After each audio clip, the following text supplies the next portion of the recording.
With a chance, with a chance, with a chance, with a chance.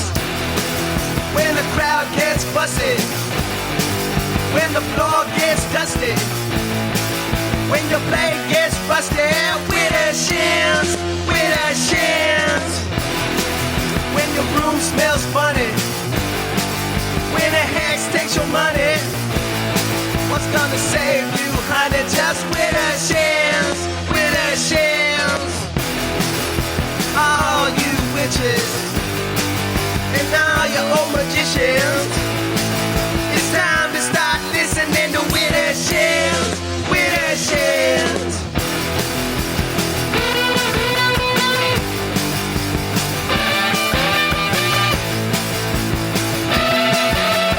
With a chance, with a chance, with a chance, with a chance.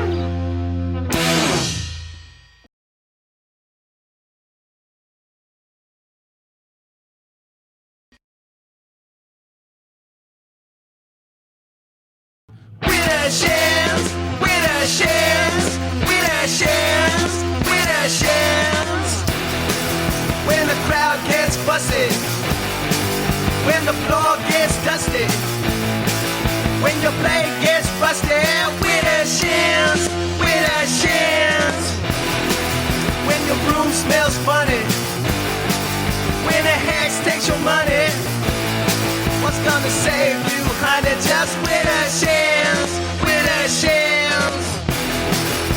All you witches and all you old magicians, it's time to start listening to With a Chance, With a Chance.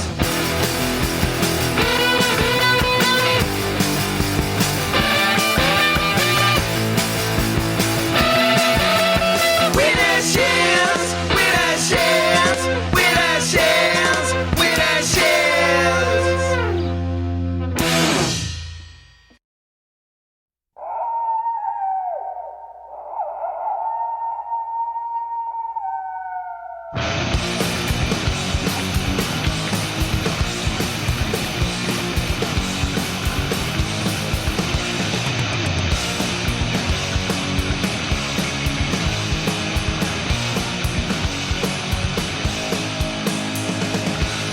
Anything is what she is.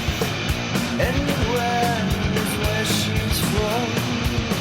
Anything is what she'll be. Anything as long as it's mine. And the door it opens way back in, or is it way back out? Any place is where she'll be. Any place to see you from, lies and secrets become your world. Anytime, anywhere, takes me away. And that climbs up the steps one by one to give you the rose that's been burned by the sun. Point me to the sky above. I can't get there on my own. Walk me to the graveyard, dig up her bones.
I'm spending Hanukkah in Santa Monica, wearing sandals, lighting candles by the sea.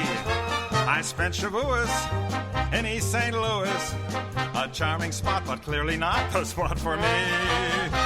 Those eastern winters, I can't endure 'em, so every year I pack my gear and come out here till Purim. Rosh Hashanah I spend in Arizona, and Yom Kippur way down in Mississippi. But in December there's just one place for me. Amid the California flora, I'll be lighting my menorah. Like a baby in his cradle, I'll be playing with my dreidel, spending Hanukkah in Santa Monica by the sea.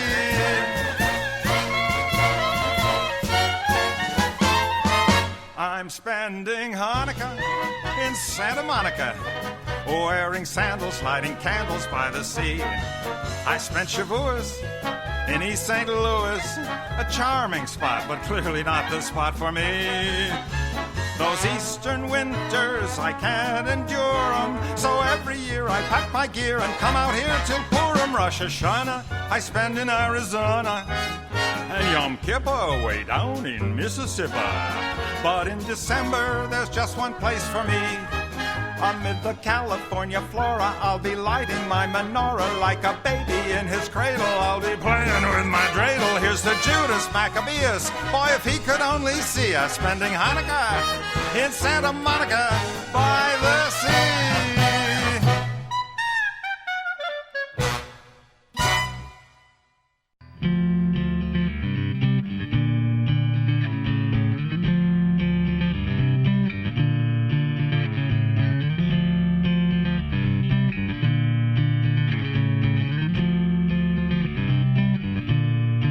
A new age of reason, brain treason to trick the mind. What good is searching if nothing's there to find? We arrive at this place of no return, my brothers, only to discover that our minds have led us away so far from the paper truth of who we are. What's right is wrong, what's gone is gone, what's clear and pure is not so sure. All promises become a lie, all that's benign corrupts and dies. Of our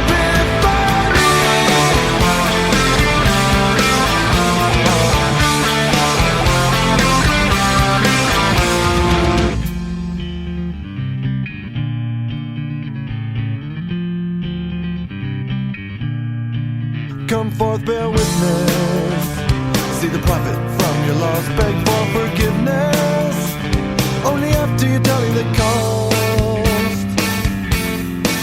We arrive at this place of no return, my sisters, only to discover that our values ran us aground on the show in the sea of what we could be.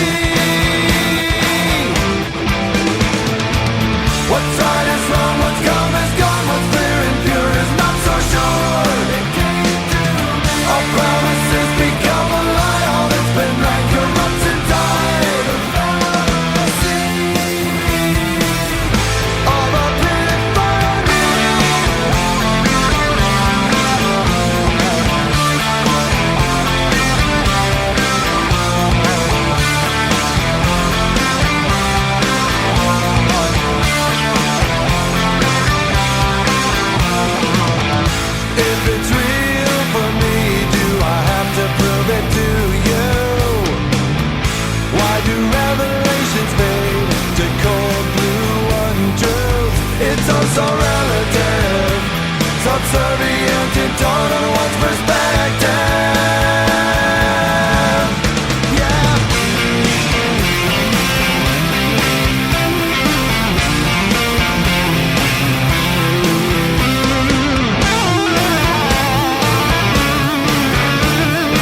Widdershins Radio.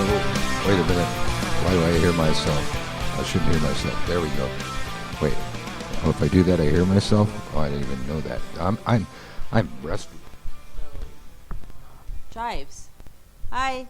Emotional support clown to the left of me. This time, Marta is reading a list of stuff. I don't know. I've just gotten it into my head that I need to start doing more gardening. So I was just reading stuff that we could plant. Yeah. And eat. And it's kind of quiet. I saw that thing on the news that said that they scream when you cut them off. Yeah. Well, I think really, we should have known that from The Secret Life of Plants. I know. There's a lot of people just didn't read that or something. But now it's like, mainstream science is saying that they scream. Yeah. So then I was like, well, what do we eat then? What doesn't scream? Well, yeah, it's not like the animals probably don't, scream. Yeah, that's deep. Marta's over here having deep thoughts already. We haven't even, barely started the show. She's getting all deep. I don't know how I'm going to cope with this. Well, when we was in New Orleans, we ate some gator. Yeah. And, I felt But, good. And this is what I told our boy, is if it's something that would totally eat you, no problem, it's fair game. Yeah. You eat it. Yeah. And, I tried it. I wasn't dead set on eating gator, but I was willing to try it. And I really liked it. I probably won't have the fried kind, which is mostly what we see around everywhere, but places that have it blackened, I'm down. Well, and it, oddly enough, in another setting, I told him roughly the same thing, but then I elaborated. I said, yeah, Papa used to eat shark. Yeah. I used to get shark steaks and grill them on the barbecue. They're tasty. And a butter sauce. The only reason I don't eat shark is the mercury content, but otherwise it'd be all up in there. Gators probably don't have a mercury content, but when we see some place that were considered seafood. Yeah, it was like some Catholic archbishop or something. Remember that in Louisiana said that you can eat them for Lent because it's a seafood. There you go. You can eat gator for Lent in Louisiana. Yeah. So we had some gator. Okay. So we went to New Orleans for about a week. Took most of the week off. Once we got back, we brought our kid with us, but we took most of the week off once we got back too. Since we had that, we don't have vacation days really in our business. We had to catch up on everything, and our boss is hardcore, so we had to catch up. Honestly, it's been a long time since we've been on a little family excursion. I mean, even the dog wasn't there. The dog just that plane ride. If he was a smaller dog, he can just, sit on my lap, or I could stuff him under the front seat, but I can't, which means they have to put him back in the cargo, and I don't know what he's going to do, and I don't like the thought of that. Well, we saw snakes on a plane while we were up there. It'd be like that. He would chew through the wires inside the cargo bay, and it would be something important. The plane would crash. He'd get out that way, but, he gets out. Nobody puts Sazzy in a box. He will hurt himself breaking through the box, and he has. So anyway, we took him to camp, and he had a good time with all his friends, and great time. He was happy to see us, but whatever. He's totally happy there for a week. They have people there 24 hours a day, which is really the only thing that matters to him. I mean, he likes us and all, but really he just needs a human being in the room. It doesn't have to be us. He loves us, but he gets to play.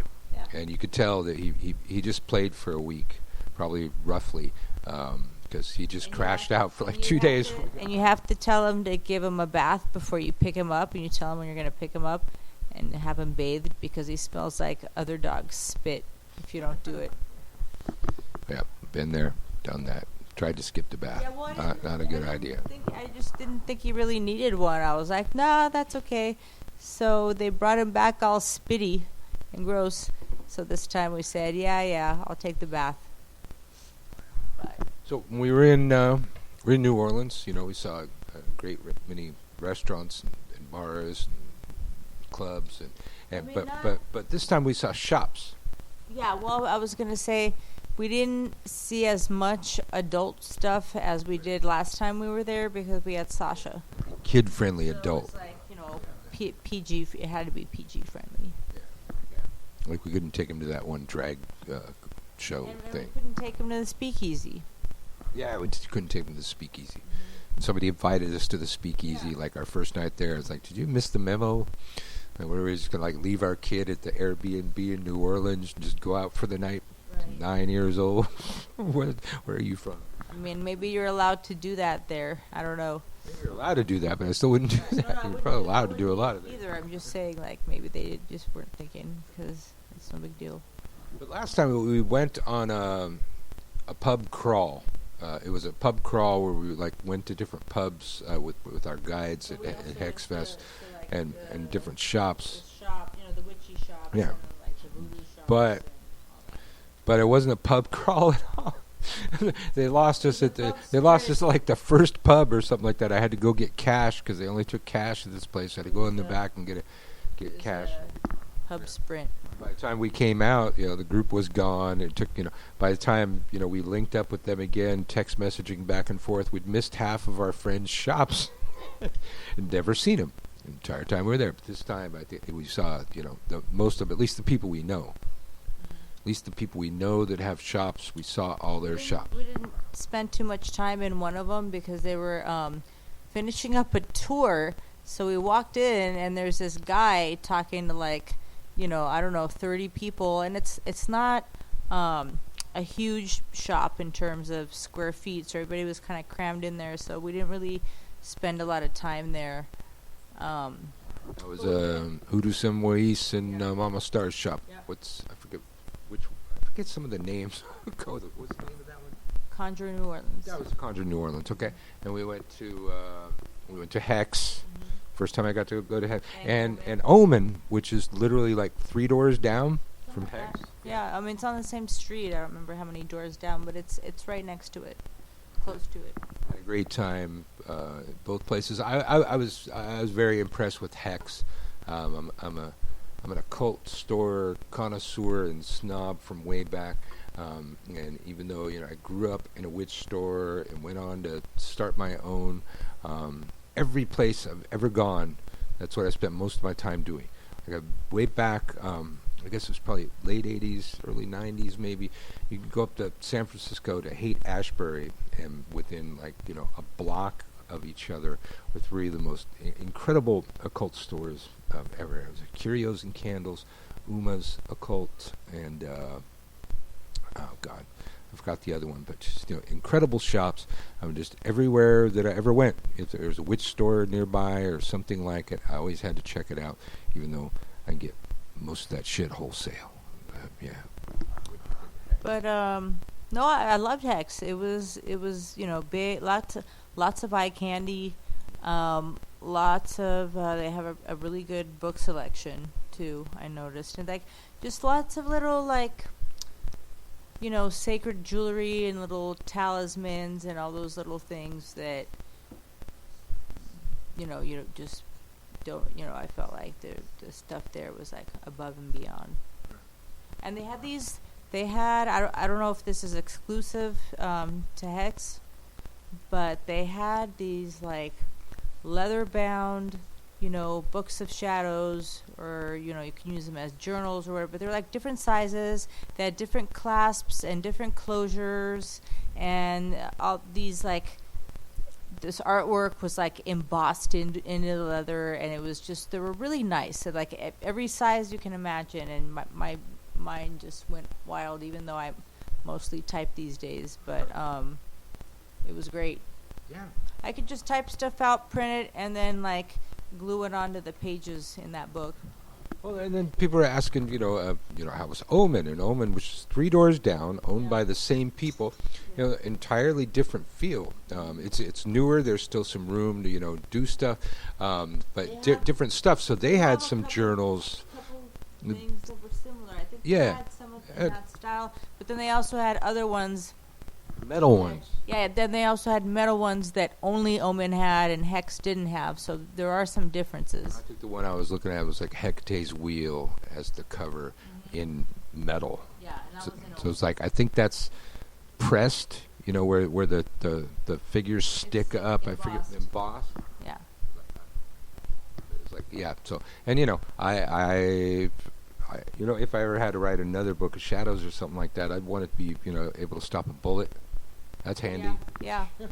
Or just, I mean, even, you know, I mean, I'd hate to not write in that if I got one, but even just to like have a couple like sitting around your coffee table like as decor or something. They're just really well made and artistic and lovely. Oh, Lovely. And was it Hex? Where somebody suggested a tarot deck for Sasha. yeah, that was I think it nice. was Hex. Yeah. Good idea. But again, you know, we got a tarot deck that can get wholesale. But it was a thing in the moment. And it's like, yeah, you know, they do. They've got the mini Rider Waite, which was great. You know, perfect for fit under his little pillow. And kid he had a certain fascination about it. He always just kind of giggled whenever we tell him we were witches. Because he's kind of like one of, you know, it's rather unfortunate, but he's one of those like out of sight, out of mind kids. So we need to keep bringing it up. Or like, you know, when we were in New Orleans, you just kept it on the table, and every morning when he went, you know, to eat breakfast, he'd look at it because it was sitting right there. We got to break it out again because what we're doing now is he was spending like at least 3 days with it under his pillow. So we talked all about that. So it's under his pillow right now. Unless you want to eat that. I want to eat it. All right. You don't want to eat it? I don't mean, I'm not going to eat it. I like it. Let's see. So yeah, it was the miniature Rider Waite. And yeah, when we took it out, you know, we played with it at, you know, some of the places that we would sit down, and you know, he's fascinated. But you know, as I was about to say, my 23-year-old daughter, who has the name of the Italian witch queen, just asked her first witchcraft question just like 2 months ago or something like that, followed by another and another, and then questions about our lineage and where we're from in Italy, which showed to me that well, first of all, we were talking about some stuff that she needed to do, and I said, you know, do you have any roux? And I'm not sure what roux is. I said, well, if there's an old Mexican lady around you, they have roux. They have it growing in their yard. She says, I have one sitting right next to me. She says, what's it called in Spanish? I said, ruta. Ruta. I'm sorry, ruta. And so she immediately goes, yes, she has some. She has some. So then that led to more questions. And then, you know, the connection of roux to the Italian side of things. And then next thing you know, she's asked me, you know, what part of Italy our family's from. So come a long way. And then the 9-year-old starts, you know, he seems pretty interested in tarot. He will say, our little guy over there is not really listening right now. He really wanted to challenge what I said about the cards by reading the book. Oh, God. Yeah, I would tell him what I thought the card meant, and he'd open the book and go, wow, it means this. I said, well, it means that too. But, you know, we've got to think beyond the book. I don't think he's really at the age where I should light the book on fire and burn it in front of his face like I would do for one of my students or anything like that. But I thought that was pretty fucking funny. Yeah, funny. Funny, haha. So okay, yeah. So then Omen. It was, you know, it was good to. What I liked about it is wasn't all the same stuff, and you can end up with the same stuff. But you know, I'm sure Christian Day's aware of that and wouldn't have the same stuff 3 doors down. But it's just a whole other level of cool merchandise. From the books and the decks and the jewelry, it was all very different. Different statues than you'd find over at Hex, and then Hoodoo San Moise. It's like the corner I was able to navigate in. It was really cool. There was a lot of things and stuff to look at in his shop. But like Marta said, there was this tour that it just ended up there, and I think they said it's They said it was Moise's brother, and you know, and then he that's what he does is I don't know if it's like a haunted New Orleans tour or like a tour of all the shops. I'm not sure exactly what the theme is, but he always ends there at that shop. So And the thing is, like, we kind of pop our heads in the door, not knowing what's going on. She's like, "Oh, here's the Samoa shop. I gotta see it." And we pop our heads in the door, and the guy presenting this tour, he's kind of like a deer in headlights for a couple of minutes or a couple of seconds. Didn't know what it was. We tried not to distract him, and then as we were getting ready to leave, he went on and on, waxing about Marta's beauty. And that's what it was. That's what the deer in headlights. He was going on and on about how beautiful she was, and he was shaking her hand. No, it happened. It happened. I got Christian Day, out there on Facebook, on several different posts in several different places, referring to you as the hottest piece of ass in the occult world. So own it. Own it or be offended by it. But No, I'm not offended. I'm just like, I don't know. Yeah, did a good job giving the shops their own flavor, and I kind of always got that. It's like I think there was a reading place in Hex, but it was kind of non-obtrusive, and then but in Omen there was two different spots. And I think we got a picture of Sasha sitting in one of those tables, but he wouldn't face the reader. I thought I got a picture. I should look because we got so many pictures still to go through. Actually, I don't think we took enough pictures. I mostly did a bunch of food porn. Like I take pictures of stuff, before I put it in my mouth. Really? I like to see these pictures.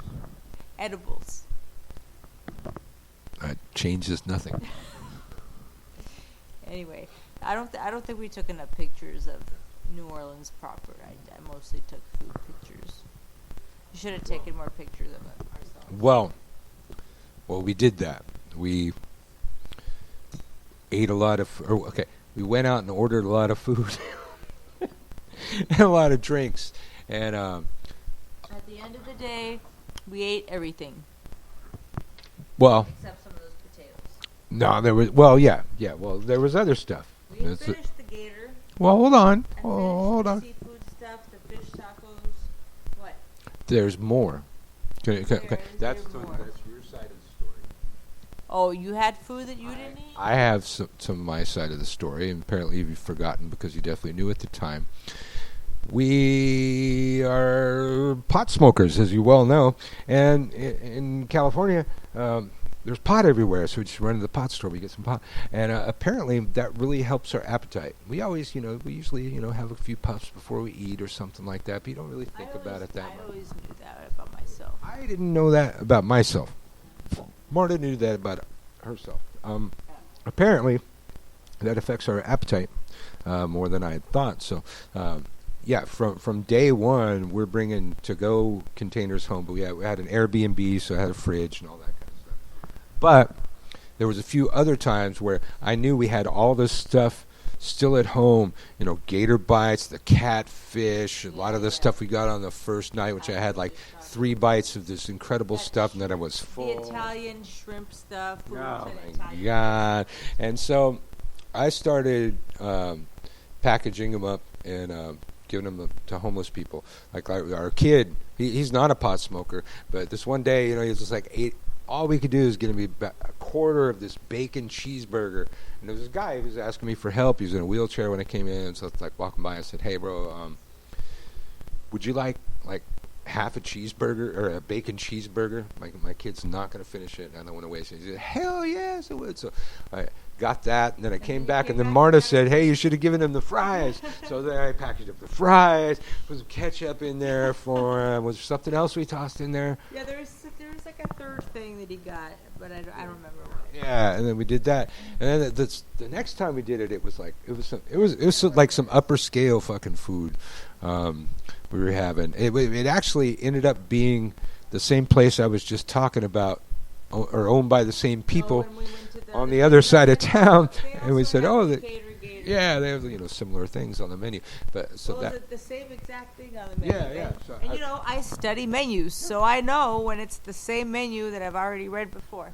So from there, I could see this homeless woman on the corner, and I was like looking at all this food, just going, oh no, we're not going to bring this back and put it in the fridge. And it's that unless we're just going to gorge ourselves on the last day here, there's no way we can get through all the leftovers. So I handed out some more leftovers. So between eating well when we were home to Airbnb and making a lot of homeless people happy, God, there's some good food. And I had like a humongo mimosa at this restaurant that we liked called Elizabeth's. It was the day after Thanksgiving, and before that I had gone to that place that you were talking about that we went to that was owned by the same people as the other place. We had breakfast, and I just wanted one mimosa, and it said like $12, and I was like, okay, well maybe it's like decent. It came in like a little flute glass, and it was $12.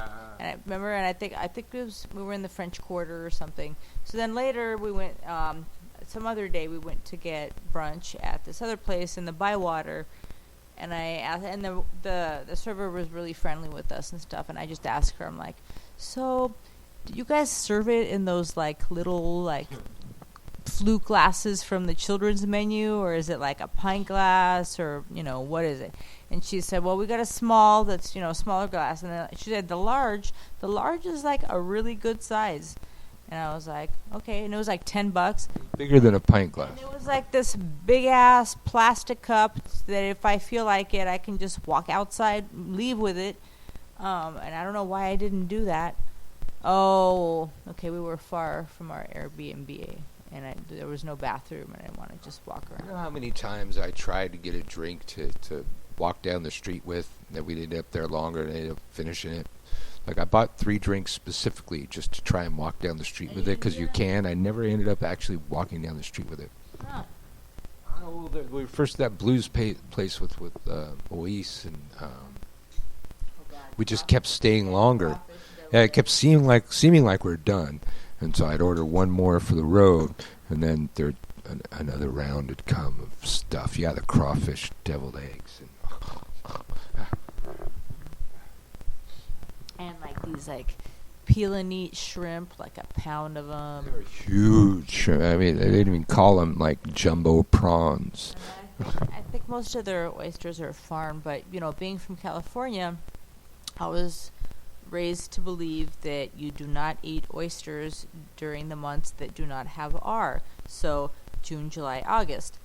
And that's always the time when I want them the most, because it's summer and it's hot and you just feel like you want oysters and a cocktail. And I always have to restrain myself, even though they have them. But technically, June, July, and August is when they mate. So people who try to be, kind of woke about it, try not to order them at this time so that there's not as much of a demand, so it doesn't disrupt their mating season. But in New Orleans, they have so many goddamn oysters that it doesn't matter. You could just eat them like whenever you want, any month you want. It just, they have so many of them, it doesn't matter. And I can attest to that by when we went there, like, every third place was like some kind of oyster house, or had oysters, and it was just like a dream come true for me. I'm just an oyster fiend. I have to have oysters, as many as possible. Yes, you are, baby. They're talking about Hex Fest 2020 over here. That people are gonna go. Yeah, the likelihood of us being at Hex Fest 2020 is pretty fucking high, I would say. I think so. And who knows? If we're in the area, something happens, need somebody to present, we're around. Just saying. We're going to be there. So, somebody can't make it. It happened last time. Sasha's probably going to be there, too. Yeah, we'll figure that out. You could just, dress him like a minion, have him just stand there and look tough. We could like set him on your shoulder, and it could be like a really tall guy with a small head. I tried that. He hates that shit. He hates getting on my shoulders, man. Kid doesn't like heights, so I didn't know how it was going to work out going on a plane for the first time. Hey, Sasha, how was your first plane ride? Yeah. Good. What did you say when the plane took off? It starts with an E. That's what he said, man. He was stoked. So we gave him the window seat. I didn't even mind it when there was turbulence, and I was totally white knuckling it and sweating and trying to be calm, and it was fine. Actually, the turbulence went on for so long. One time, it lulled me into a nap. It was just kind of rocking me. Well, that was like when we started dating. Like you were playing some killing game, and the sound of the machine gun fire lulled me to sleep, and I fell asleep on your lap. That was the moment. What moment? I knew you were the one. What? Yeah, where the bitch is gonna be lulled to sleep by machine gun fire on my chest? And quite frankly, well, I need that because there could be a lot of machine gun fire and stuff going on. And over the years, just got better and better and better graphics and more accurate sounding machine gun fire. I think it's HD sound now too, so realistic shit. Mm-hmm. That was like some Tom Clancy shit, I think, back then, or it might have been Counter-Strike. Actually, I think I might have been Counter-Strike. Ooh, old school shooter. I think it was Counter-Strike. And Counter-Strike's, that's tougher for most people, 'cause Counter-Strike's a lot of like, nothing, a bunch of gunfire, and then nothing. It's just kind of startling. It's just like all of a sudden this fucking chaos where like, a lot of my games, nowadays, there's, constant sound of warfare, even, just in the background and stuff, I love that. About the fact that we haven't done our morning show this week and for most of last week, but we've been, I'm kind of back into the swing of it more now, but when we were in New Orleans, we were just blissfully ignorant. Like, I just didn't pay attention to anything. Like, I remember, like, something kind of big happened while we were there. I know something big happened in New Orleans right when we left. The day after we left, there was a shooting, but I don't remember. Something happened while we were gone, and I was just like, yeah, whatever. And hold on. Our dog is having problems. Is he okay? We got a fur ball? Okay. So anyway, what was I saying? Oh no, well, I was just saying, there's, every day they have like some new little, angle or some new testimony or some new accuser of something or, whatever. But ultimately, it's kind of the same. Like, I don't feel that bad for missing, because we actually like legitimately have some stuff to do, so we've just been missing it 11 to noon. It's kind of a hard slot. It's a little bit in the middle of the day, so it's hard to do something in the morning, and then in the afternoon there are our son's out of school a few hours after that, so it's kind of a rough spot. But ultimately it's the same BS. Like, they're still having impeachment hearings. Their side is still obstinate, like no defense at all of what he did, except to say that it's okay that he did it, even though a month ago they were all swearing that he didn't do it. And I don't know. Hey! Damn. Oh, ew. What's that white stuff on the floor? Dog snot, I think. Ew, we gotta clean that up. Oh, God. Give it a minute, he'll clean it up himself. Ew, no, he won't. He knows better. Look. Looked like he was gonna. No. That's gross. Ugh. So kind of the same. I guess they're saying today, it's kind of a big deal that's going to go down in history because they've come up with the articles of impeachment. They haven't voted yet. But I think it's just a simple majority. Yeah. So, we have the votes. I think what she's, like, a lot of people have been talking about Nancy Pelosi and that she's really good at, counting the votes and knowing how many votes they have. And what happens is if she has enough votes to impeach, then she's going to take the Republicans that are serving Trump-dominated counties, the Democrats that are, like, in danger of, like, losing in the next election if they vote against Trump or whatever. And she's just going to let them vote against impeachment just so they could be safe, like with their constituents, if she has enough people who aren't worried about it and are going to vote.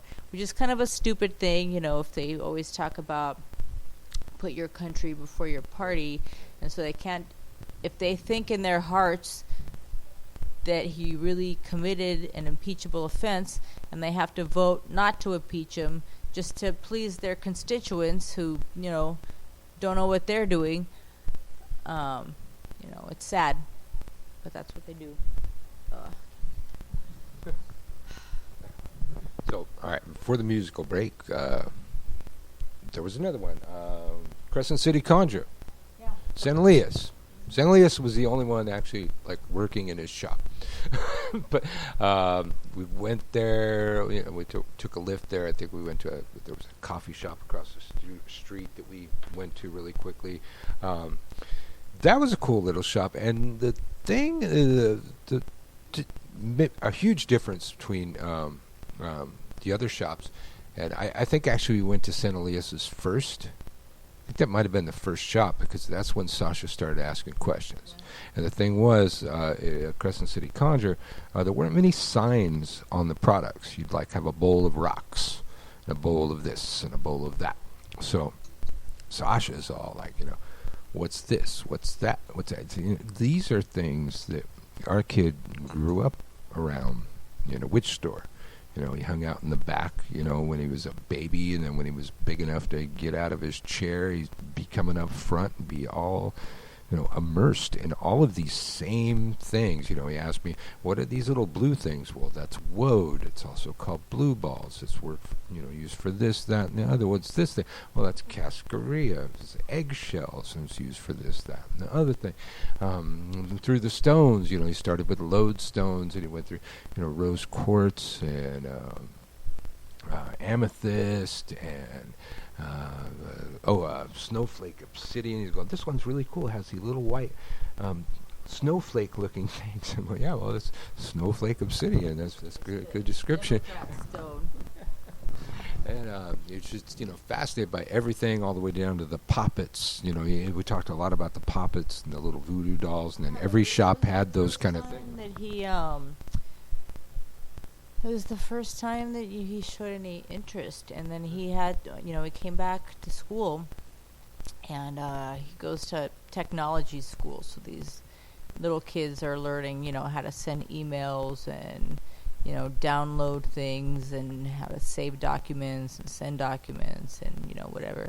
And so Sasha was he had to send his teacher an email telling her about his, Thanksgiving break. So he talked about New Orleans, and he talked about the French Quarter, and he talked about seeing his little friend that he hadn't seen in a long time. And then he mentioned that we saw a lot of my parents' friends' shops. So he said that. I don't remember if he elaborated on that or not, but it was definitely worth mentioning in his email to his teacher, summarizing his trip. So then after Crescent City Conjure, he literally every single thing that was within his reach, and then some stuff that was up high, he'd ask about, and then we'd see similar things like there'd be a cross made of coffin nails.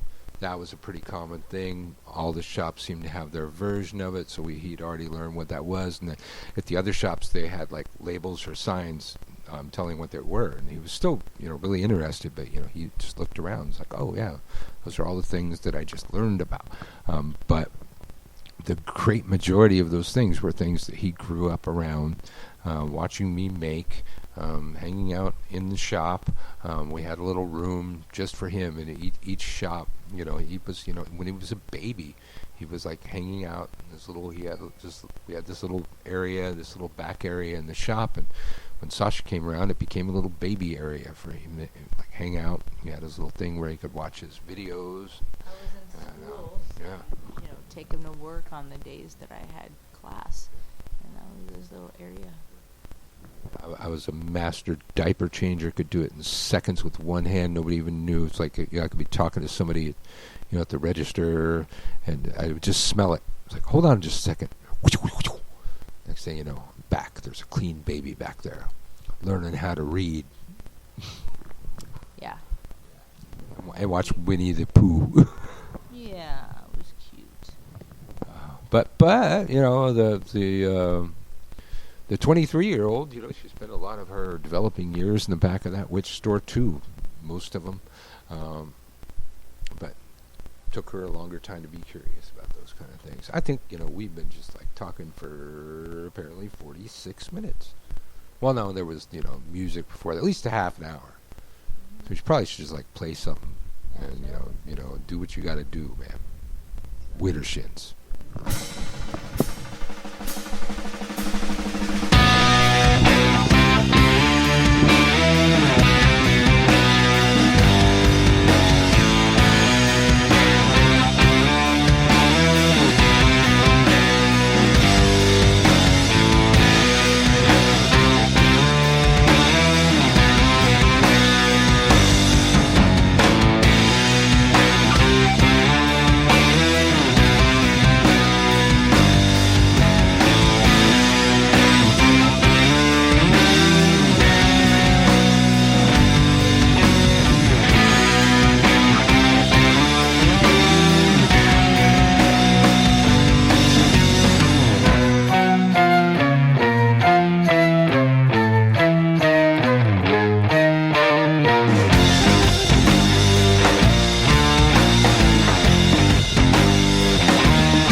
Absinthe is the aphrodisiac of the self.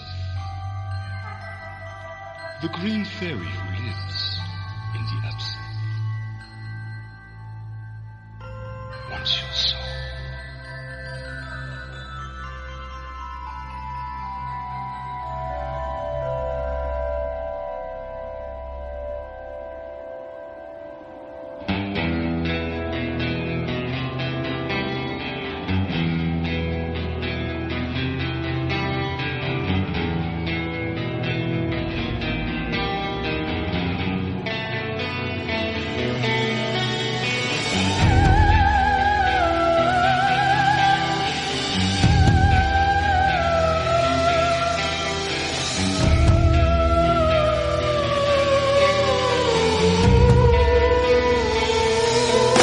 I can take all of your dreams, transform the way you feel, make life a little easier for you to face your fears. As the evening starts to crawl, dark shadows on the walls are dancing and inviting you to come and taste it all. If you want to take a chance, seduction's in a glass, taking you to another place.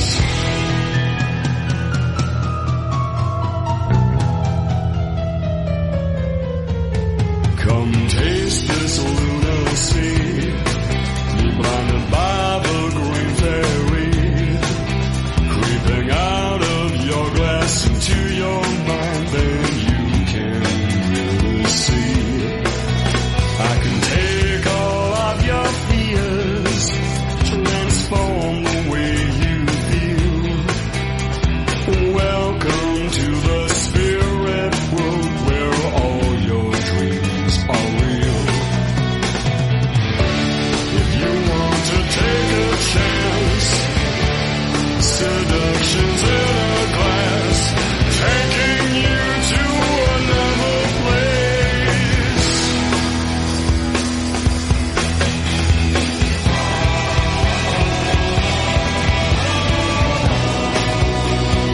Round and round and round, floating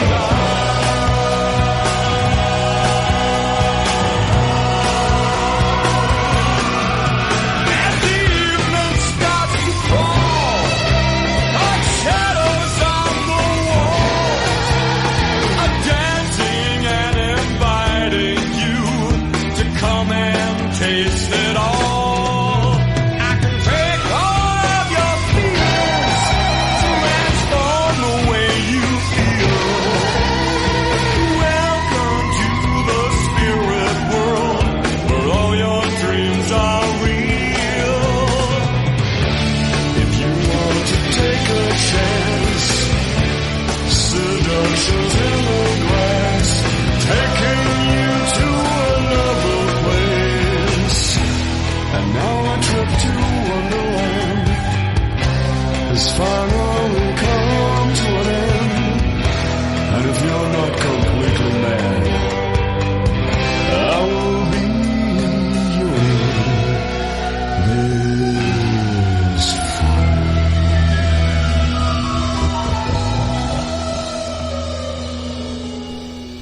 The Damned on Widdershins. And Lisa was asking in the chat room what's the best coffee in NOLA. And I don't really know, Lisa. It's like most days I was just using the coffee that was Yeah, I was left gonna over say- in our We stayed in an Airbnb which had a coffee maker, and we just made our own coffee. We had a Whole Foods within walking distance. We'd get coffee from there and creamer. We didn't actually drink a lot of coffee when we went out. We mostly drank alcohol. We did go to Cafe Du Monde because you have to go to Cafe Du Monde. And you want to tell the story? Yeah, I want to tell the story. Of course. Coffee was okay, but the experience was memorable. This is when we met up with Christian Day to talk about some other stuff. And he was on his way to a dinner. He had dinner, and with this some dinner engagement after that. So Christian Day is all decked out. Everybody's wearing black, including Sasha. Sasha's not always in black. He's one of the only people in the family that's not always in black. But he just happened to be in black. So everybody's just in black. Lots of black, layers of black. And we go to this stuff. Christian suggests we meet there. I've never been to the place.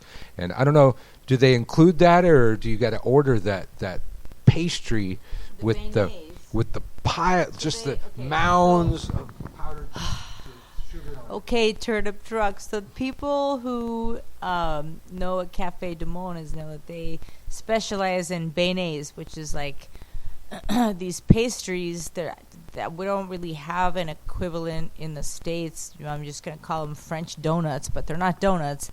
But anyway, they're these pastries.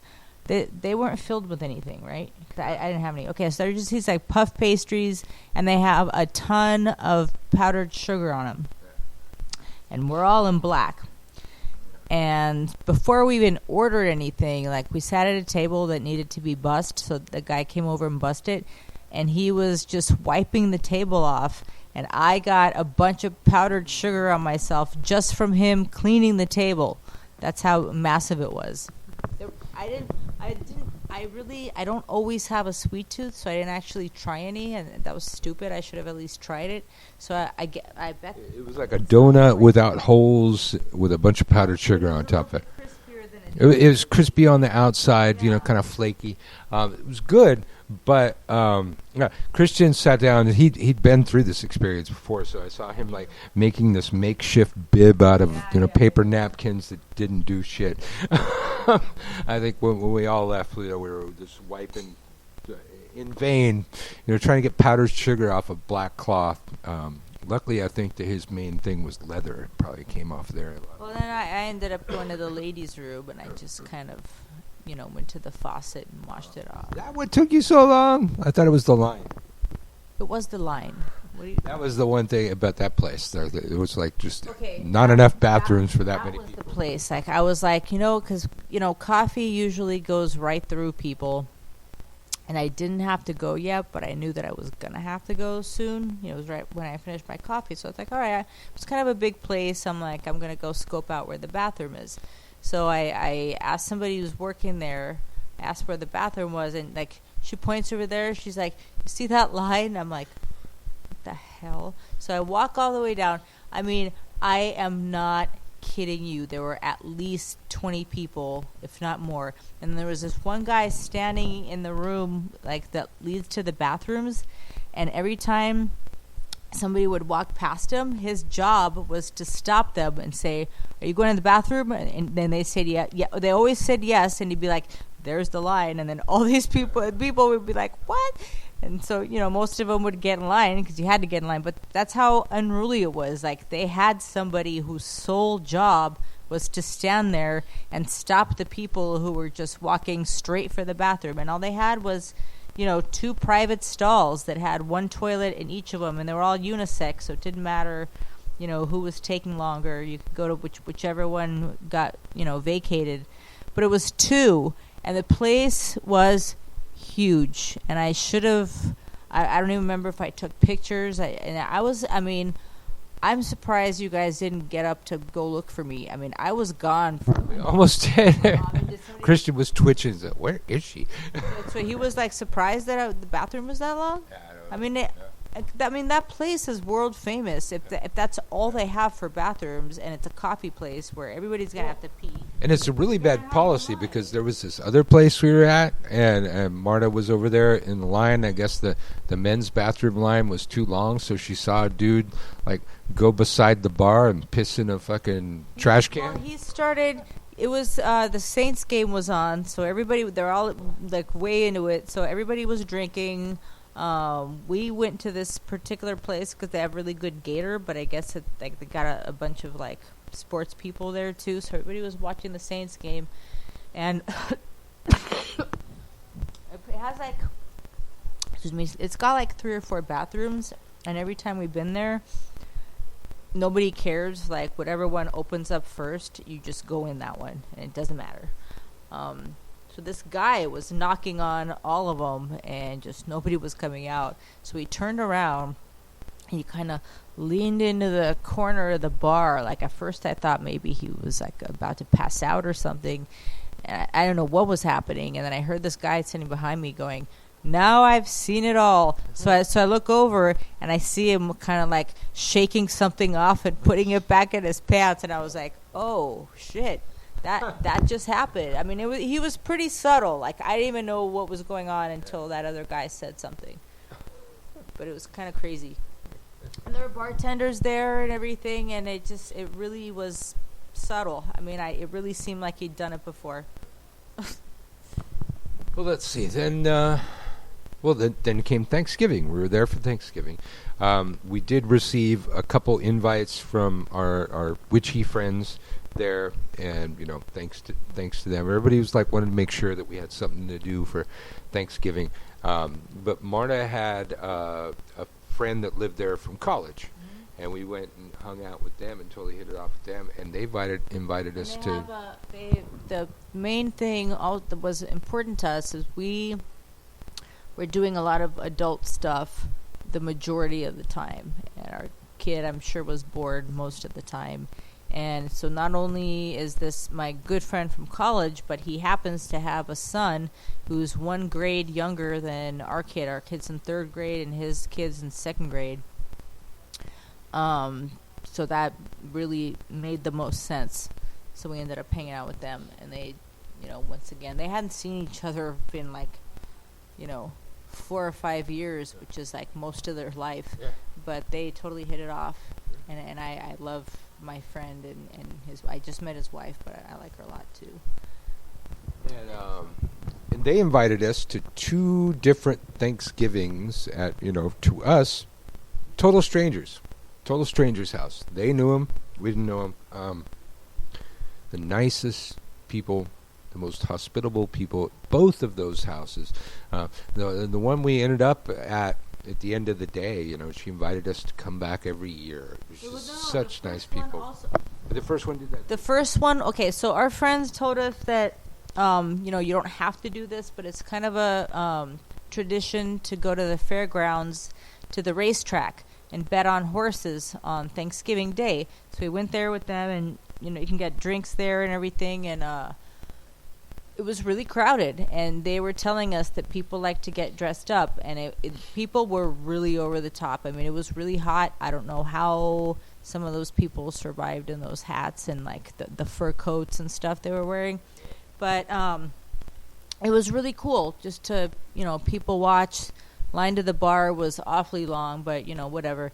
And we got to we only saw 1 horse race, but our friend won, and I think it was like the last one or the next to last one, so they didn't have as many horses. Like, they only had like how many? 4 horses or 5 horses? Yeah, something like that. And so the odds that you're gonna pick a winner are pretty good. So I thought she was only gonna win a couple bucks, but she won like $55. Well, the thing is, like, normally you wouldn't think that a racetrack is someplace that you take a kid, but this thing. It was apparently a tradition there that people do on Thanksgiving.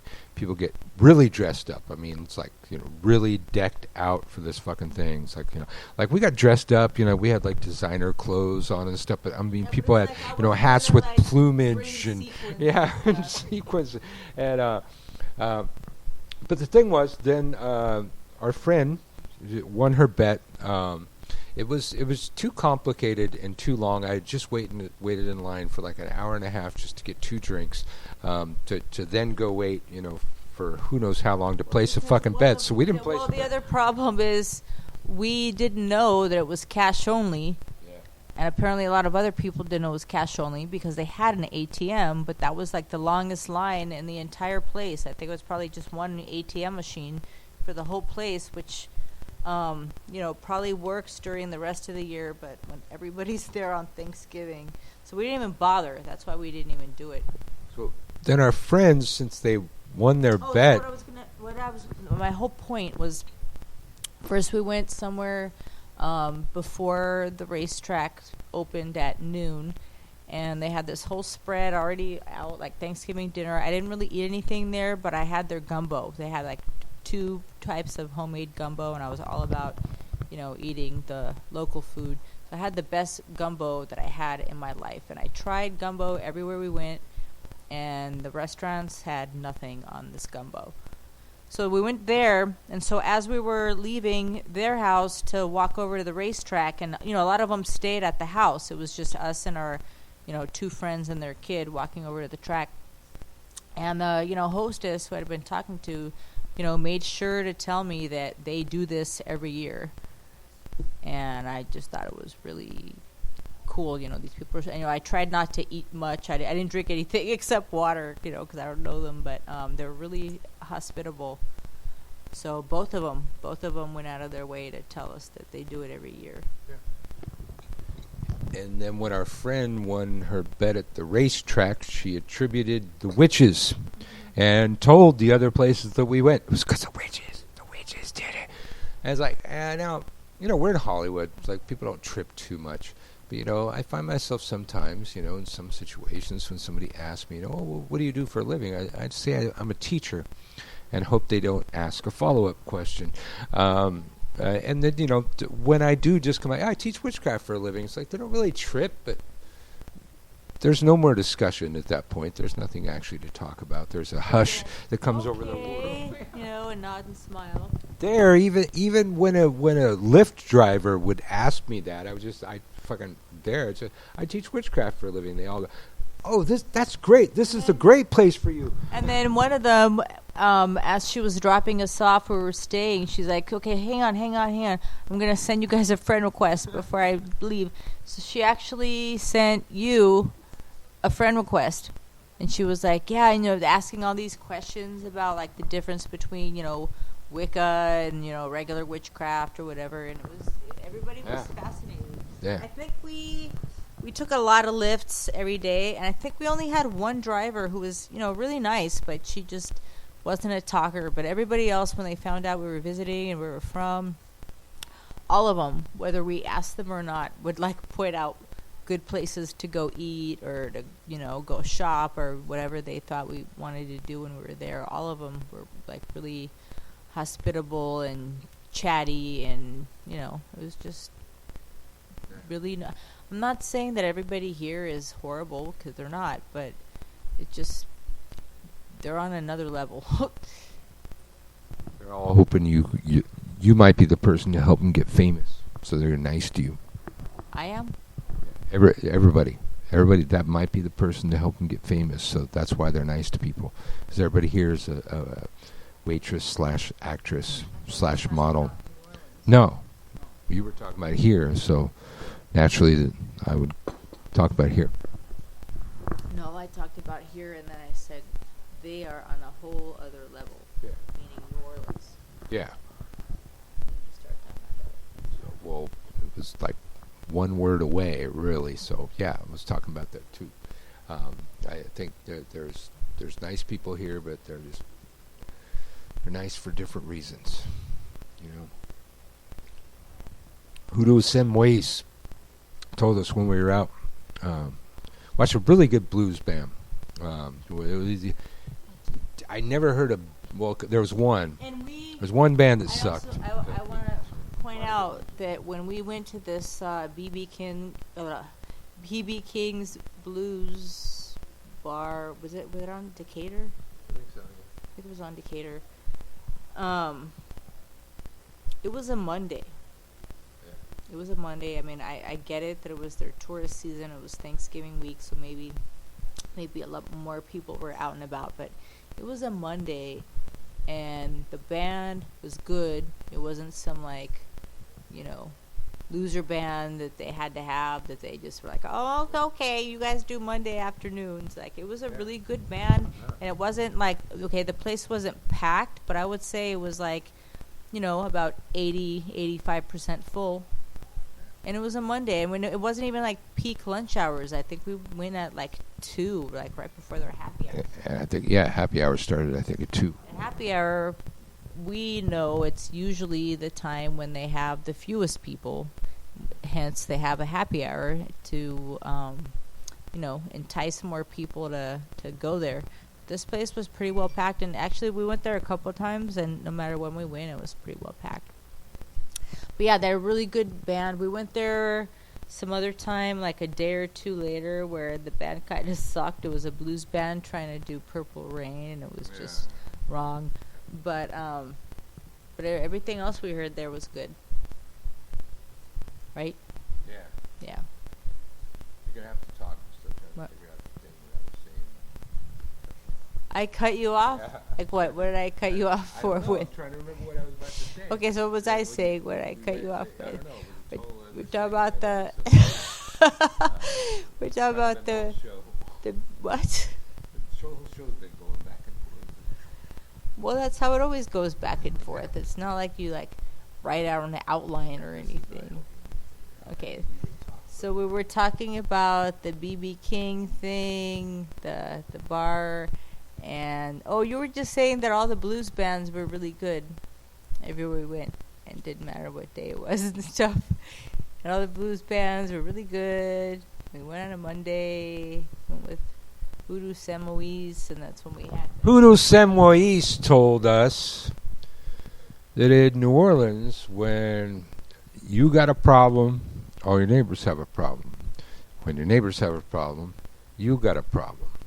This was a alien idea to us, coming from the city. So, as would happen, even though we'd be out all day, eating and drinking, we have to pick up a little bit to have at home, something to have a drink at home.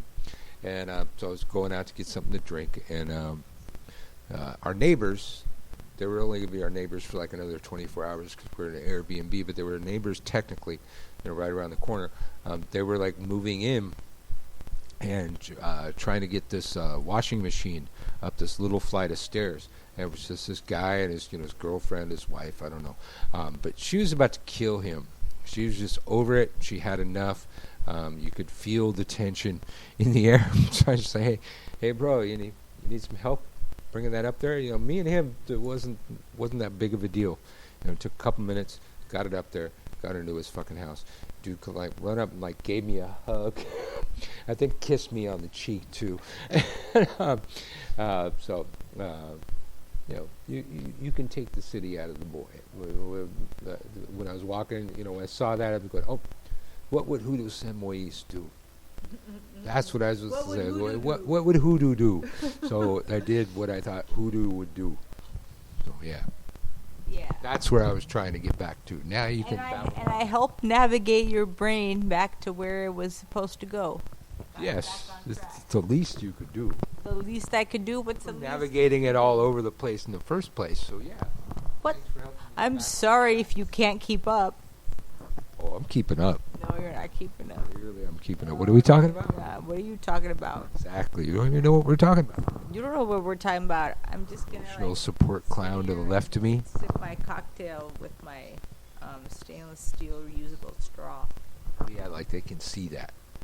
How are they going to know that you're sipping your cocktail with They your could see it. I reusable wouldn't stainless have to steel describe it. straw? They don't have to see it because I just told them what it looks like. Yeah. Okay, so what are we talking about? Okay, so we went to the races.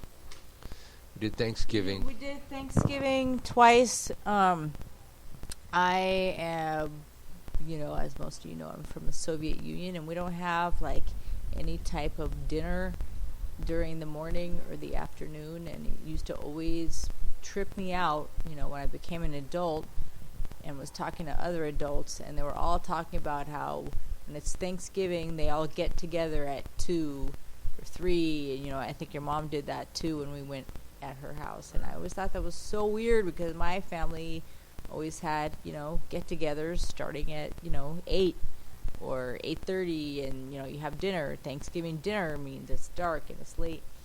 So, what was the typical main course at your Thanksgiving?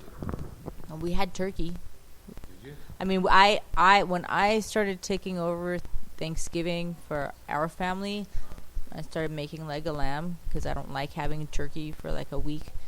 I prefer having lamb leftovers. But when my family, when my mom would do it and stuff, we had turkey. I mean, we always had Russian appetizers, like the smoked fish and the, Russian potato salad and the potatoes and the onions and the little eggplant side salads and the baba ganoush and the crab salad and all those little Russian things that we like. But then for the main course, we would have turkey and stuffing. I think typically my house was like turkey was always like the main thing. It's like, and I don't know, they were probably always drinking and watching bowl games. I think there's a bunch of college football games on Thanksgiving. They'd all be watching those. So maybe it was between the turkey and the drinking, they always had to take a nap. So that's why they started early. We always, gathered in the dinner time, ate and drank, and were merry, and then people would go home at 11. Fucking Ruskies. Yeah, we could drink y'all under the table too. There's bottles of vodka around and stuff. Yeah. My dad used to like to make vodka martinis in these. And we had, we didn't have those vodka glasses that are off the child's menu like we had. Oh God! Somehow I lost track of those. We have really nice, colorful martini glasses. Can't believe I don't have those anymore.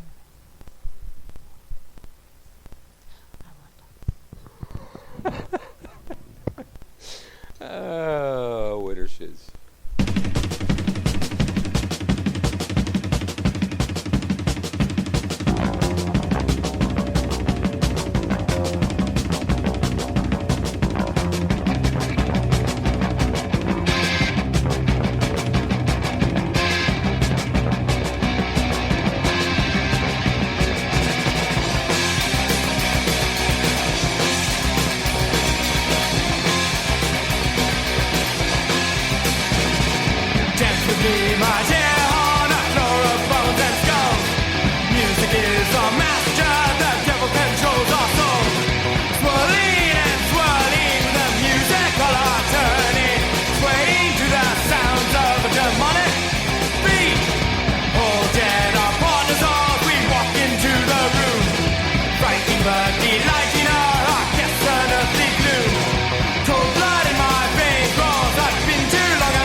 I got big balls, big old balls, big as grapefruits, big as pumpkins, yes sir, and on my really good days, they swell to the size of small dogs. My balls are as big as small dogs, but it ain't bragging if it's true, yes sir, it ain't bragging if it's true. Muhammad Muhammad Ali said that back when he was a young man, back when he was Cassius Clay, before he fought too many fights and left his brain inside the ring. And sometimes I wish I was Tiger Woods, Tiger Woods, Tiger Woods. Sometimes I wish I was Tiger Woods, Tiger Woods, Tiger Woods. I got a friend whose goal in life was to one day go down on Madonna. That's all he wanted, that was all, to one day go down on Madonna. And when my friend was 34, he got his wish in Rome one night. He got to go down on Madonna in Rome one night in some hotel. And ever since he's been depressed, cause life is shit from here on in. And all our friends just shake their heads and say too soon, too soon, too soon. He went down on Madonna too soon, too young, too soon, too soon. And it ain't bragging if it's true. Yes sir, yes sir. It ain't bragging if it's true. Muhammad Ali said that back when he was Cassius Clay, before he fought too many fights and left his brain inside the ring. And sometimes I wish I was Tiger Woods, Tiger Woods, Tiger Woods. Sometimes I wish I was Tiger Woods, Tiger Woods, Tiger Woods. If certain girls don't look at you, it means that they like you a lot. If other girls don't look at you, it just means they're ignoring you. How can you know, how can you know which is which, who's doing what? I guess that you can ask them, which one are ya, baby? Do you like me or are you ignoring me? Do you like me or are you ignoring me? Do you like me or are you ignoring me? And all you need to do that is one good pair of big balls. Balls as big as grapefruits, balls as big as pumpkins, balls as big as mine. But even though my balls are big, sometimes I wish they were bigger, even bigger. Big as the wheels on tractors, big as the golden arches, big as the Golden Gate Bridge, big as the state of Kansas, big as Mars and Jupiter, big as a swing of Tiger Woods, Tiger Woods, Tiger Woods, Tiger Woods, Tiger Woods.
You swore that you loved me, never would you leave me.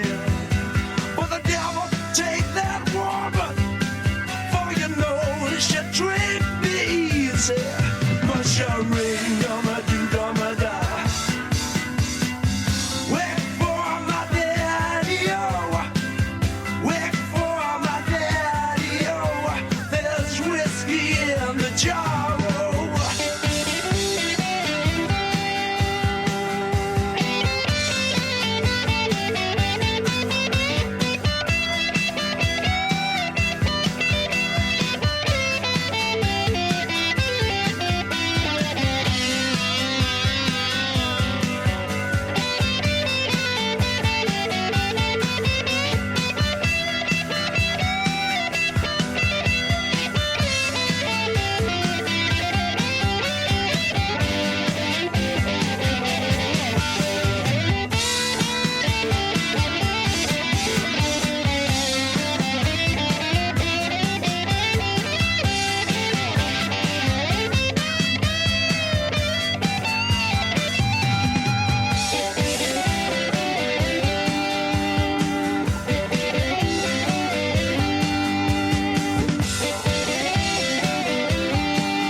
or maybe 7.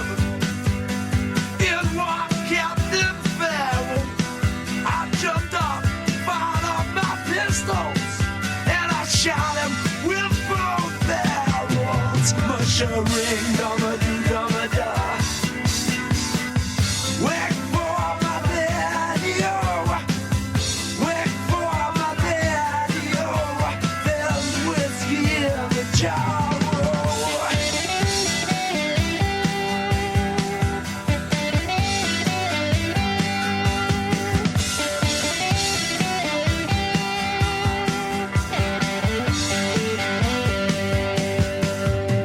Now some men like the fishing, and some men like the fowling, and some men like to hear a cannonball rolling. But me, I like sleeping, especially in my mindless chamber. But here I am in prison. Here I am with a ball and chain, yeah. Much a ring, dum-a-doo-dum-a-da. Wait for my daddy-o. Wait for my daddy-o. There's whiskey in the jar. And I got drunk on whiskey-o.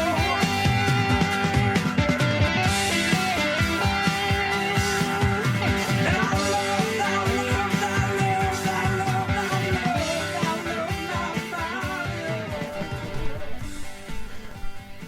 Thin Lizzy, huh?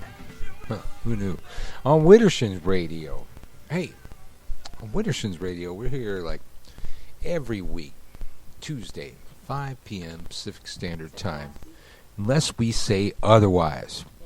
And then there's It's a Beautiful Day, 5 days a week, 11 p.m. or 11 a.m. Pacific Standard Time, unless we say otherwise. Now, if you're not subscribing to the channel, you won't know when we go on the air. And if you're not on our Facebook page, Widdershins Radio, I think it's at Widdershins Radio, all one word. It's pretty easy to find. You'll see our logo. It's not like anybody else's logo. That's us. Subscribe. Follow that shit.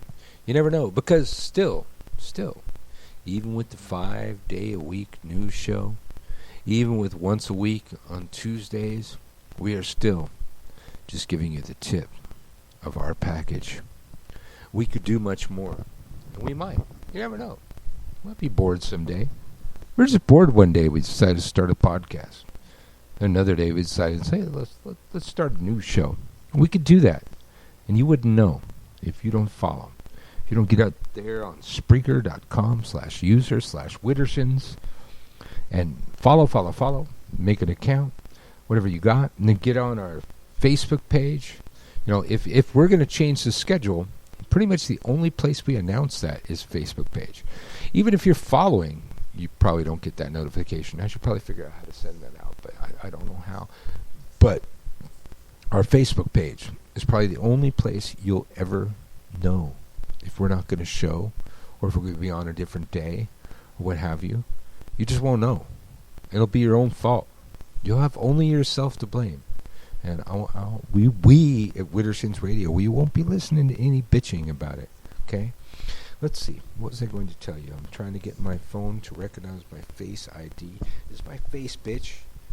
Recognize my face. You motherfucker, don't make me type in a fucking code. Oh, you're making me type in a code. Oh, God.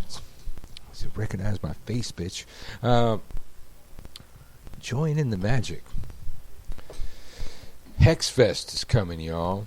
Tales of the magic of the Crescent City of New Orleans stretch back over the centuries.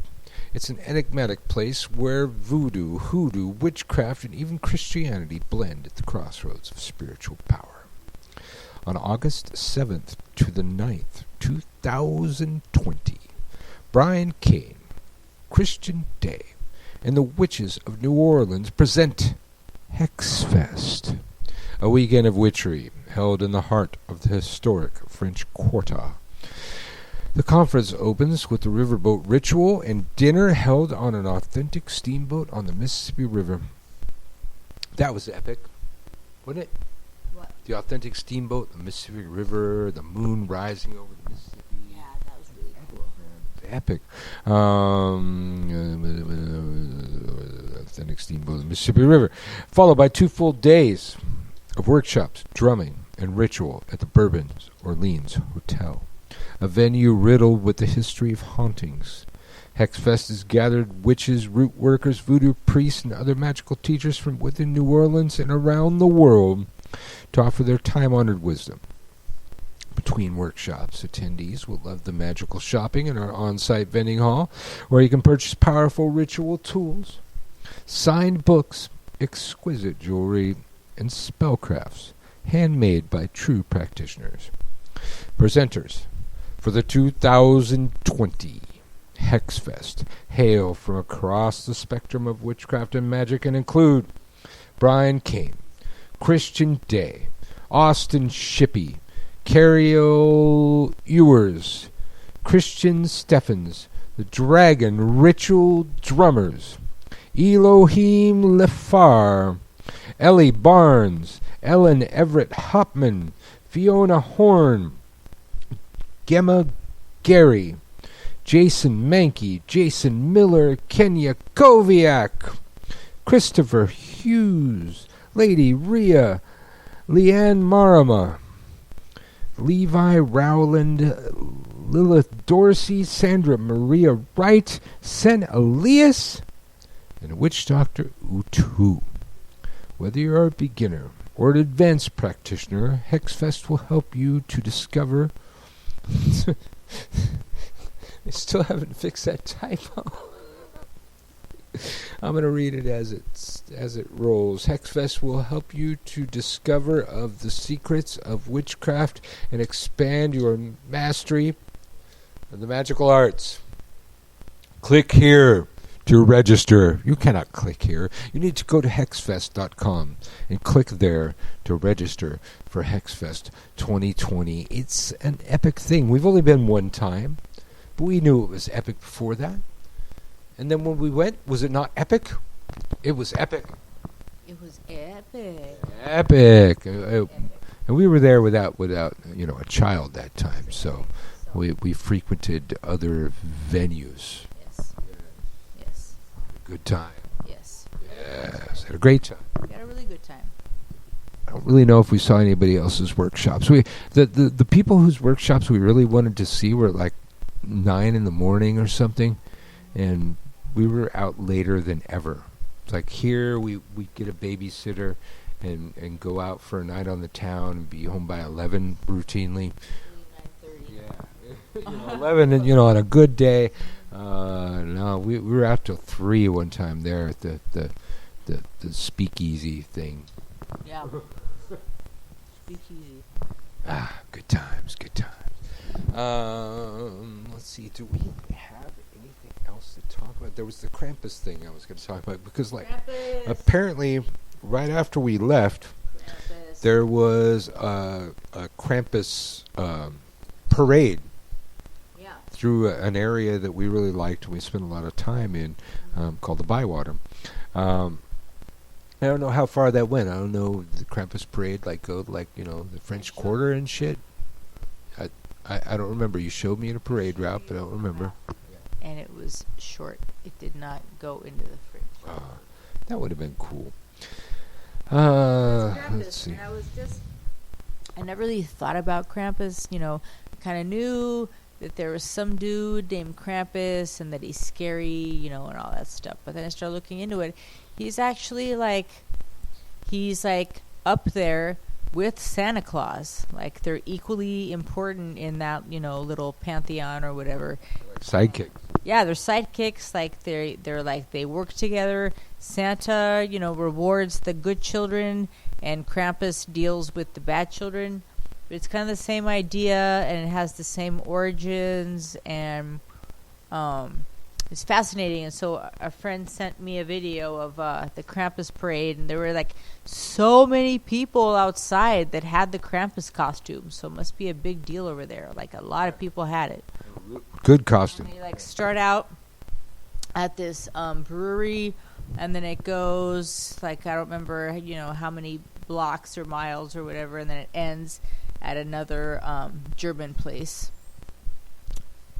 And because I think German that beer house Krampus, place. I think it's German. Yeah. Krampus and Santa Claus. Yeah. The whole thing is German. St. Nicholas. So, let's see. In recent years, Krampuslauf, Krampus Run, and Krampusnacht, Krampus Night celebrations and events have enjoyed a resurgence in many parts of Europe, the UK, and have become increasingly popular in North America.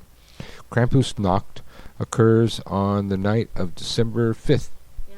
Is that when the thing? Wow. We came back like Yeah, it was like right after we left, man. We missed this damn thing. we missed it by less than a week. Yep, heralding the feast of Saint Nicholas on December 6th. The most common visual representation of the Krampus is an anthropomorphic goat reminiscent of a satyr who has turned to the dark side. Yeah, satyr, but yeah, satyrs have much shorter horns, but whatever.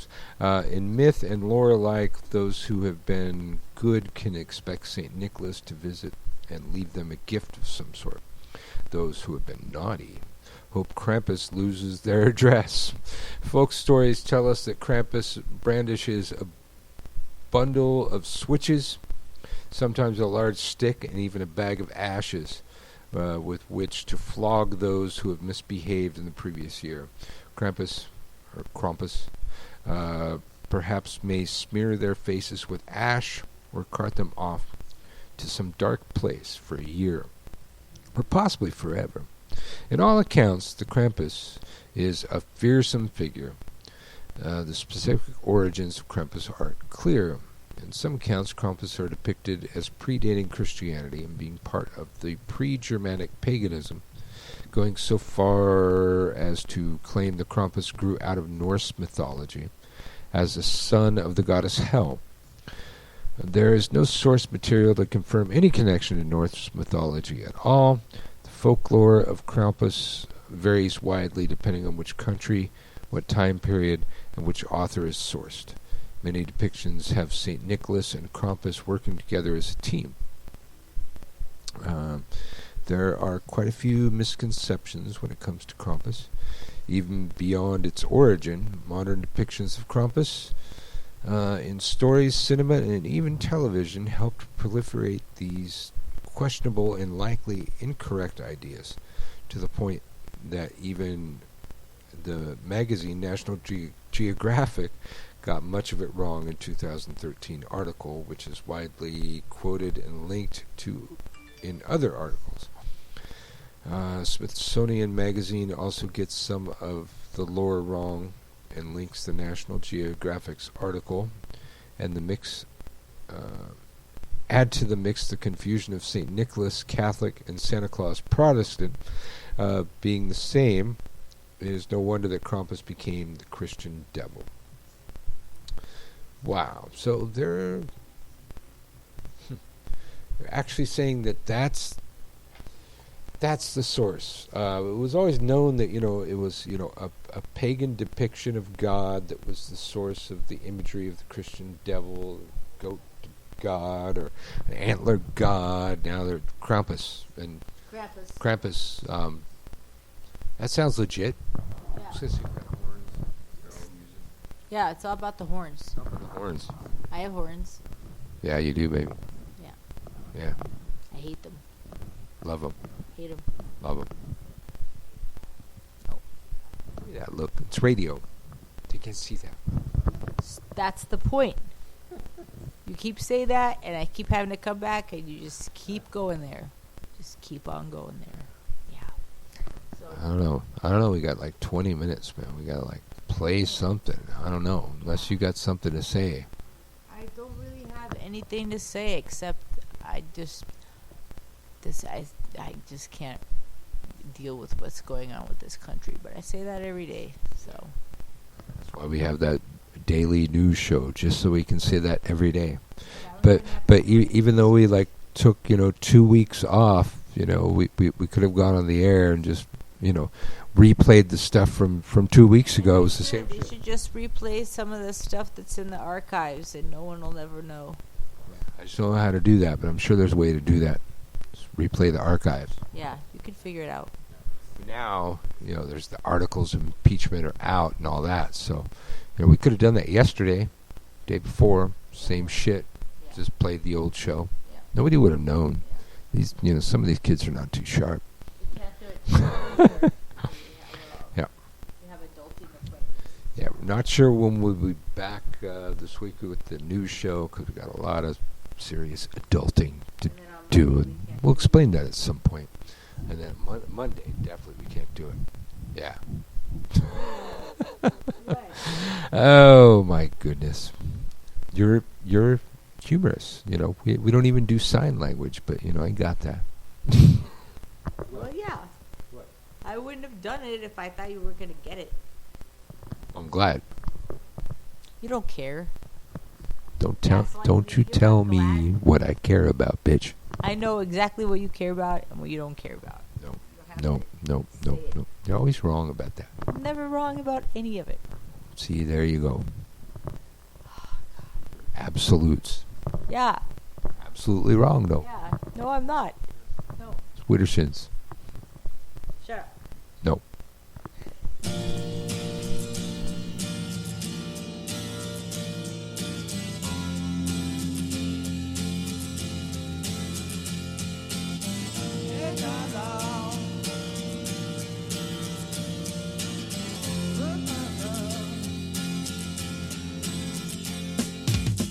Didn't know what time it was, the lights were low. Oh, oh. I leaned back on my radio. Oh, oh. Some cat was laying down some rock and roll, not a soul he said. Then the loud sound, it seemed to fade. Came back like a slow voice on a wave of fade. That weren't no DJ, that was hazy cosmic jive. There's a starman waiting in the sky. He'd like to come and meet us, but he thinks he'd blow our minds. There's a starman waiting in the sky. He's told us not to blow it, 'cause he knows it's all worthwhile. He told me, let the children lose it, let the children use it, let all the children boogie.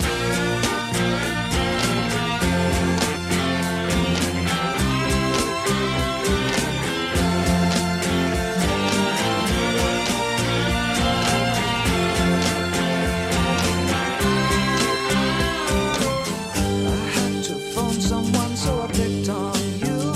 Oh, oh, hey, that's far out. So you heard him too. Oh, oh, switch on the TV. We may pick him up on channel 2. Look out your window, I can see his light. If we can sparkle, he may land tonight.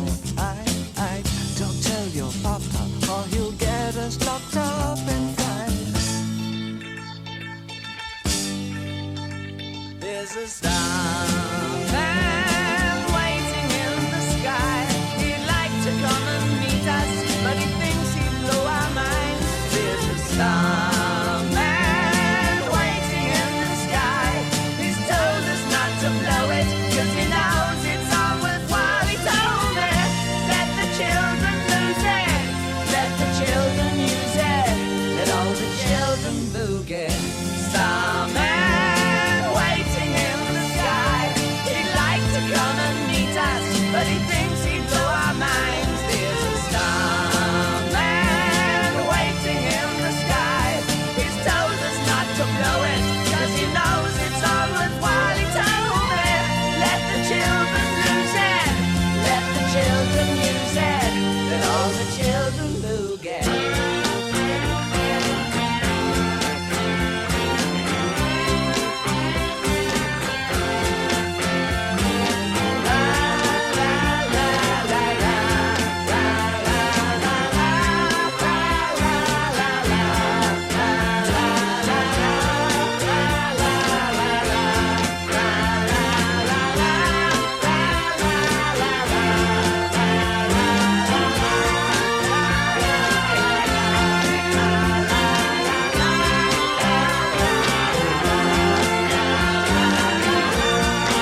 We're coming up from the deep.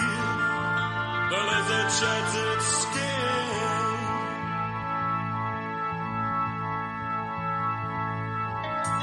Night obliterates the day, and another fun begins. Shadowboxing with yourself just seems to get you nowhere. You don't want to cheat when playing solitaire. Your faces come alive. Try and focus and be one.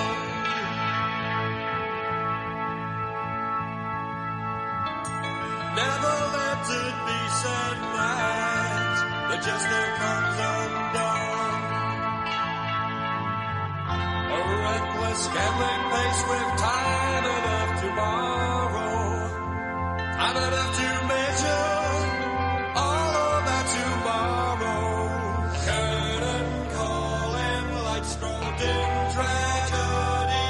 Love all lie within each player. Takes his chance to play and live to fight another day. We're coming up from the deep. The lizard sheds its skin.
stand in our theater land, curtain call,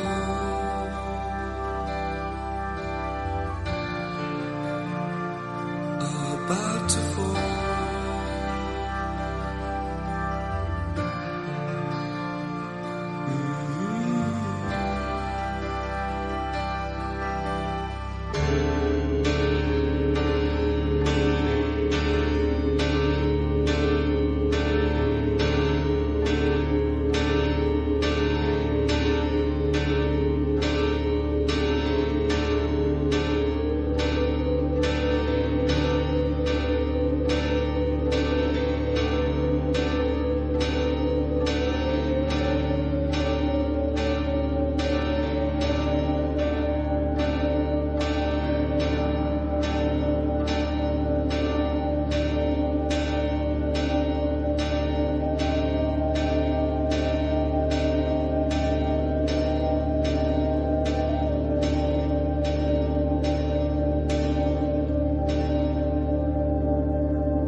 hides its skin.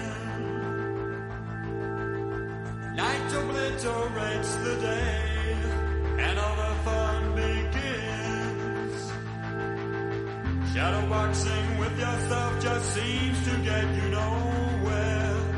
You don't want to cheat when playing